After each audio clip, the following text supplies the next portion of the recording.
Hi guys, I'm Sarah and I'm going to aim to help you to set up your own emergency box or bag, depending on your situation. I have done a video similar to this about 2 years ago showing what was in our own emergency supply box that we've got. Since then I've added another box to my collection. I've got a couple of them and I went through what was in mine. I might show a couple of little clips from that. But since then things have changed. People have given me other suggestions which I'll incorporate into this video, and I thought I would aim this more at getting you to think about your situation and what you might need. There has been talk of some nasty weather rolling on in winter. You always start, at least where I am, I start thinking about, are we prepared if we get snowed in? So now the first thing you need to do is think about your situation and what you should potentially plan for. As I say, in my situation, each winter we think about what if we get snowed in, and that's why we tend to have it in big boxes as opposed to a grab and go bag. So that's something you might want to think about. Is it because you might need to isolate, health conditions, you might get snowed in? Are you a flood risk where you are? Is there a risk of earthquakes? It could be worth having a box with some supplies at home. We've actually got a box that we keep in the shed. Our pantry is always pretty well stocked, but we think, well, if something happens to the house, we've got something that's right there in a slightly separate location. So that works for us. But also you might want a grab and go bag, just kept in a discreet location that's easy to access though, in the event of fire, earthquake, flood, whatever. The main reason a lot of people don't start getting their emergency kit set up is cost. If we look at my one, I've got a couple of boxes and they're jam-packed full of stuff. Now, if I was to go out one day and say, right, make a big list, this is everything I'm gonna need and I'm gonna buy it all, that would break the bank. You don't have to, and this is the way I did it. I literally started with an empty box. I went and bought a box, said, right, this is gonna be our emergency box. The following week, I got a couple of packets of dried soup mix. You know, week after that, I bought a bag of rice additional to what we needed. The week after that, 1 or 2 cans of tomato soup. So you get the idea, you just bit by bit. You don't have to feel as though you need to have everything right there. Obviously you want it as soon as possible, you want the peace of mind of having it there, but it's not always financially possible to just get everything together. When you've got your box there, it's a good idea to put dates. Either make yourself a list of what you've got and what date you put it in there, especially if you're putting things like flour, which it's best to change that out after 6 months. Or any canned goods, canned things, beans, canned fruit, whatever, they will last for ages, but the quality of them won't be as good when you open them. The beans can get a bit sort of solid and gluggy, so it might be best just to rotate them even on a yearly basis. What sort of things do you need to put in your box? Obviously, food is the first thing people think about. You want non-perishable things. As I say, we've got big sacks of flour in one of our boxes, but I do change that out every 6 months. So I actually just note it on our calendar. I've got one of these good old wall calendars, and I just make a note, change out the flour, and so that week I'll get the flour out of the emergency boxes, put it in the pantry for me to use, and I'll just buy some more flour to put in there. Same with the canned things. I actually just write with a vivid on the lid of the can what date I bought it. Obviously with food, you want cans of stuff, you want cans of things that have nutritional value, so canned fruit, canned veggies, soups are a great thing, especially you get these meal in a can type things. Dried soup mix, not just the powdered stuff. The powdered stuff is great for getting to flavour your rice and your pasta, rice pasta. Also the stuff that's got like dried beans and barley and lentils, they are brilliant for making a meal with. Milk powder, even though you might not be a fan of powdered milk, you know, you got to have it on hand in case you need it. Beef stock, chicken stock, you want to be flavouring stuff. You don't just want to be feeding your family on plain pasta and rice. But yeah, as long as you've got a sack of flour, you can make pasta, you can make bread. Yeast as well, that's another thing to think about putting in there. Now water. Now with us, water is not an issue. We've got a big water tank at the end of the driveway that's got 25,000 litres. So water's not an issue for us, but if it is potentially an issue for you, you can get big canisters that you can fill up with water and just put it into storage. Put a can opener in there. That's another great suggestion that somebody made to me in my last video. They said, oh, you've got all these canned things, have you got a can opener?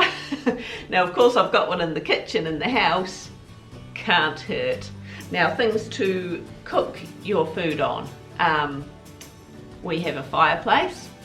We've got a whole heap of camping gear. We get our little camp cookers with the little gas canisters. It's not as good as an oven or a hob top. If you don't have that option though, I mean, barbecue, make sure you got gas bottles for it ready to go. Just because it's not summer doesn't mean you might not need the barbecue in an emergency. So yeah, little things like that, it is good to put them. We've actually got that in our camping gear, which is actually right next to our emergency box. Another thing that I've recently heard people putting to one side is cash. So actual cash, not just the digital stuff, because you've got to think, if power's down, if internet's down, there's nowhere that's going to be able to do electronic transfers or use EFTPOS machines. So cash could be a very handy thing to think about having on hand. The petrol in your car, if you're one of these people who runs on empty all the time, what if the petrol pumps aren't working? You know, yeah. Or even just have a big petrol canister, keep it in your shed, make sure that is just always full. Torches, and not just torches, but batteries, a selection of batteries. Now we have just got in our hallway, I will actually quickly show you what we've got in our hallway. We've got one of these. Now, you plug it in, yeah, it needs a bit of a clean. You plug it in, it's got a very low night light on there, that's how you know it's going. In a power cut, this is actually being charged. In a power cut, this automatically turns on. As soon as you lift it up, it's on. And you can just, you know, it goes flashy or switch it off.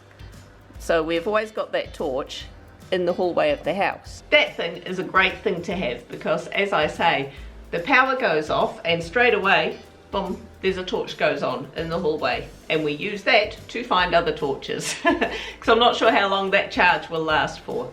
But you know, we've got a couple of torches in the house. We've also got a torch in our emergency box, along with spare batteries both in the emergency box and in our drawer in the house. Candles also, you know, handy to have a supply of candles on hand. If you have babies or toddlers, you know, of course you'll want to have some formula or something like that on hand.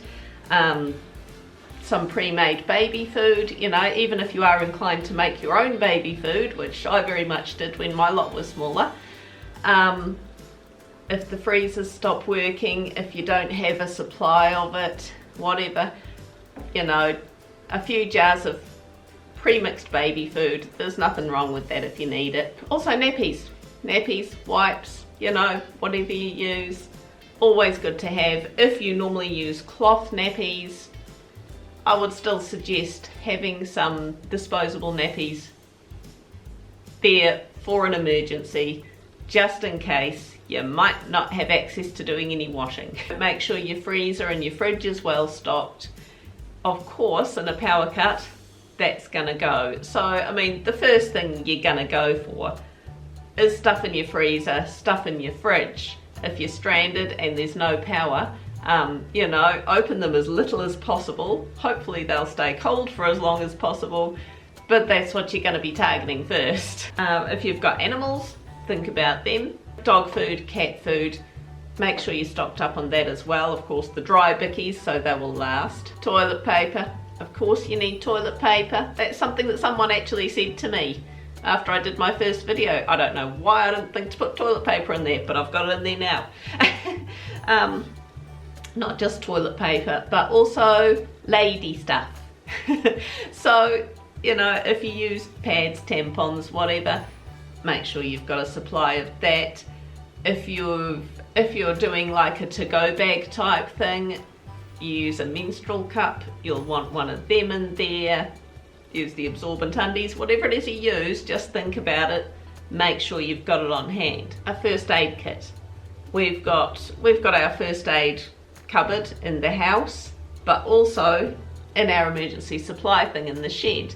Of course, you don't have to have it fully stocked with absolutely everything, but you know, just put some, you know, something like some Dettol, some cotton swabs, sticky plasters. We've got a packet of these little surgical strips that you can kind of, if you've got an open wound but you can't access the doctor to get stitches, you tape it up. But yeah, just a few things like that. Some paracetamol. Of course, be as self-sufficient as you can.